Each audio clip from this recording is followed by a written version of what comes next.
अखिल भारतीय क्षत्रिय महासभा का एक राष्ट्रीय अधिवेशन आज कांगड़ा में पूर्व सांसद एवं राष्ट्रीय अध्यक्ष कुंवर हरिवंश सिंह की अध्यक्षता में हुआ। इस कार्यक्रम में देश भर के विभिन्न राज्यों के प्रदेशाध्यक्षों व अन्य पदाधिकारियों ने भाग लिया। कार्यक्रम का शुभारंभ मुख्य अतिथि राष्ट्रीय अध्यक्ष कुंवर हरिवंश सिंह के द्वारा मर्यादा पुरुषोत्तम भगवान राम जी की प्रतिमा के समक्ष दीप प्रज्वलित करने के साथ हुआ। इस अवसर पर राष्ट्रीय अध्यक्ष कुंवर हरिवंश सिंह ने कहा कि देवों की भूमि पर सभी क्षत्रिय एकजुटता का संकल्प लें। उन्होंने कहा कि महाराणा प्रताप वीर योद्धा व हिंदुओं के आदर्श रहे हैं। अतः उन्होंने इस अधिवेशन में सरकार से मांग की कि हिमाचल में महाराणा प्रताप जी का संग्रहालय व शोध संस्थान बनाया जाए। इस दौरान उन्होंने महासभा की गीता को राष्ट्रीय ग्रंथ घोषित करने की मांग भी दोहराई। उन्होंने कहा कि ये हमारे हिंदुओं का संविधान है।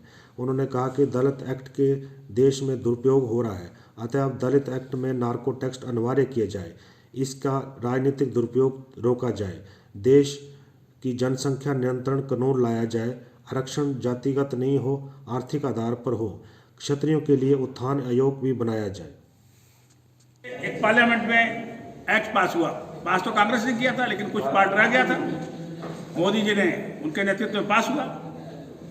तो मैं भी पार्लियामेंट में था। उस दिन मेरी तबीयत खराब थी, बुखार था, मैं पार्लियामेंट गया नहीं। पास हो गया, पास तो हुआ अच्छाई के लिए, लेकिन उसका दुरुपयोग हो रहा है। आज मेरी 70 साल उम्र है, आज तक कोई दाग नहीं है, लेकिन आप एक दलित को 50,000 रुपया दे दीजिए, 1 लाख रुपया दे दीजिए, हरवंश सिंह के खिलाफ रेप का केस लगा दो, या आप बोलोगे गाली दे दिया हमको, तो मेरी सजा हो जाएगी, मेरी जमानत नहीं होगी, मेरा 70 साल का जो धर्म है वो नष्ट हो जाएगा पूरा। तो इसमें सुधार आना चाहिए। अमेंडमेंट आते रहते हैं, समाज के जरूरत के हिसाब से अमेंडमेंट पार्लियामेंट में आते रहते हैं, इसीलिए पार्लियामेंट बना हुआ है। चीज़ें बदलती रहती है और नियम बदलते रहते हैं।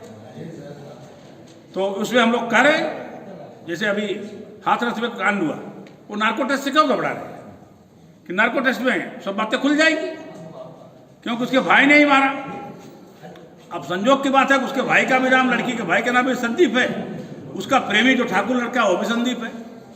मैं गया वहाँ, सब सारी इंक्वायरी किया, हमारी टीम गई, तो मालूम पड़ गया कि पहले एक आदमी का नाम रेप में था, फिर लोगों ने उसको बोला कि इसमें तो बहुत कम पैसा मिलेगा, 2.5 लाख मिलेगा, 4 लड़कों को लिखा दो तो 10 लाख मिलेगा, और उसको मिल गया 25 लाख दबाव में। फिर उसको मकान मिल गया, सरकारी नौकरी का कमिटमेंट हो गया, और एक फर्जी लेडी लाके बैठा दिया, लड़की की भाभी है। 20 दिन तक पत्रकार नहीं बता पाए, आप जैसे पत्रकार, कि वो फर्जी है कि असली है। जब वो भाग गई, जब मालूम पता लगा तो भाग गई। वो अफसर थी यहाँ मध्य प्रदेश की, अब उसका आता पता नहीं उसकी भाभी का।